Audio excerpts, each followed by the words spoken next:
Бизнис заедницата гледа ќар во царинската војна меѓу Косово и Србија, која што трае речиси 2 месеца. Откако косовската влада за 100% ги зголеми царинските давачки за увоз на српски производи, се зголемија и шансите на домашните бизнисмени да го усвојат овој пазар за кој велат дека е во раст.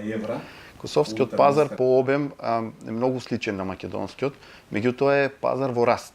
Значи, заради сите работи што се случува на Косово, се остави една празнина во лесната индустрија, лесно прехранбената, лесно хемиската индустрија, така да нашите производни погони, нашите фирми треба да видат интересна шанса и добра шанса за раст на своите компании. Според Милановиќ, најавата за изградба на автопатот Скопје-Блаце до граничниот премин во должина од 13 километри, кој според македонската влада треба да почне да се гради во јануари во 2 фази, ќе биде уште една можност за економска пенетрација на косовскиот пазар. Со брза патна инфраструктура, компаниите од крајниот исток на Македонија може полесно и поевтино да се позиционираат таму. Соработката Косово и Македонија е традиционална, уште од времето на бившите југословенски простори.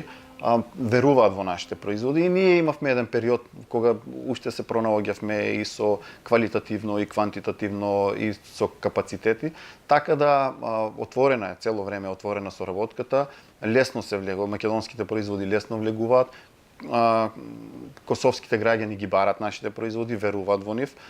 Дури мислам овие подобрени политички односи и релаксирани односи направија да уште полесно и економски се полесно се пенетрира на косовскиот пазар. Според последниот извештај на Државниот завод за статистика издаден на 4 јануари годинава, Косово се наоѓа на 16-тото место на топ 20 држави со кои Македонија има најголем обем на стокова размена, а се однесува на периодот јануари-ноември 2018. Во споредба со истиот период од 2017, извозот е зголемен за 10% и изнесува над 14 милиони американски долари.